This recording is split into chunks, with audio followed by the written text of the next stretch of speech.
Seigneur vous bénisse, chers frères, sœurs en Christ. Nous disons merci à Dieu pour cette nouveau thématique que nous allons partager avec vous. Et nous l'avons intitulé comme ceci: un homme de foi est un adorateur. C'est simple. Un homme de foi est un adorateur. Genèse chapitre 8, verset 20, la Bible nous dit que Noé bâtit un autel à l'Éternel. Il prit de toutes les bêtes pures et de tous les oiseaux purs, et il offrit des holocaustes sur l'autel.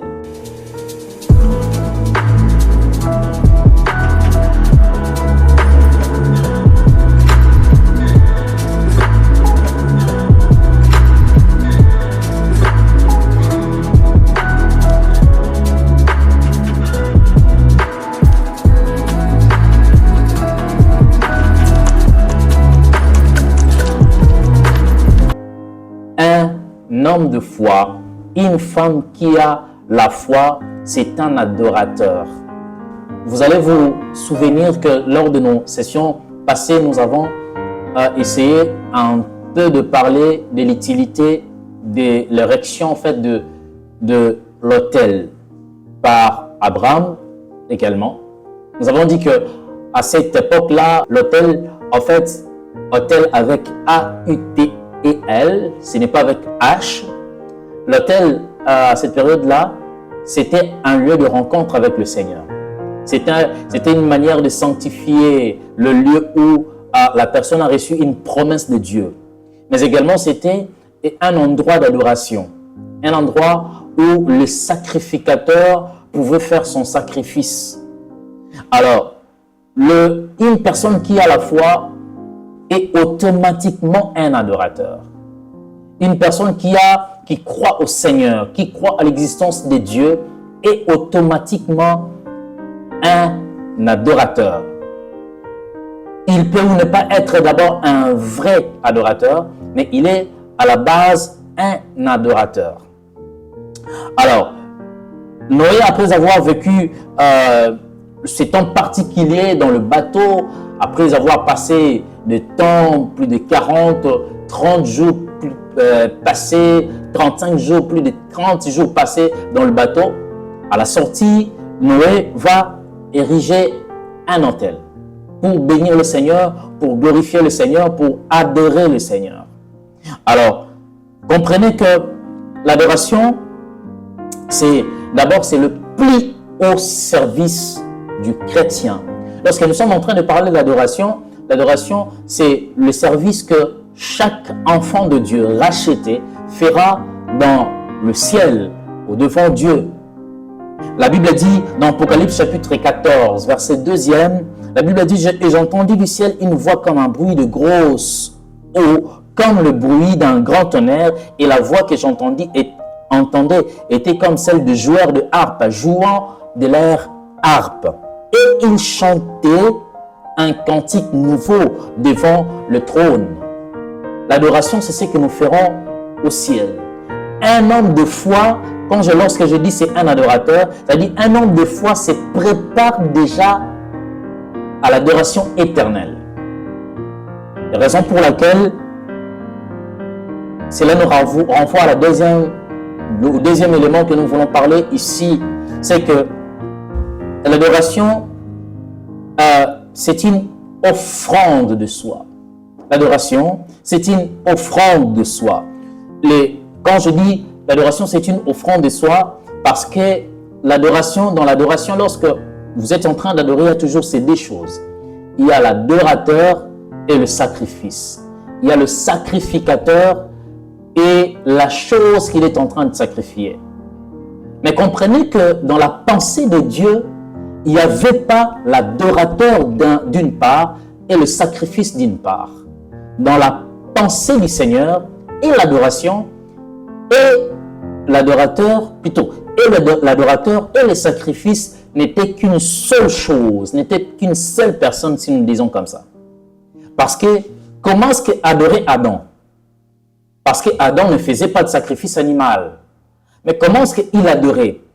Comprenez que lorsque Adam adorait par son être. Parce qu'il ne disait pas Dieu, je te glorifie, Seigneur, je t'élève, je bénis ton nom. Non, c'était l'être d'Adam qui adorait le Seigneur. Alors, un adorateur est toujours lié à son adoration. Un adorateur est toujours lié à son sacrifice. Comprenez également, bien-aimés, lorsque nous parlons de l'adoration, j'aime toujours prendre l'exemple de ces deux personnes, Caïn et Abel, dans Genèse chapitre 4, le verset 4.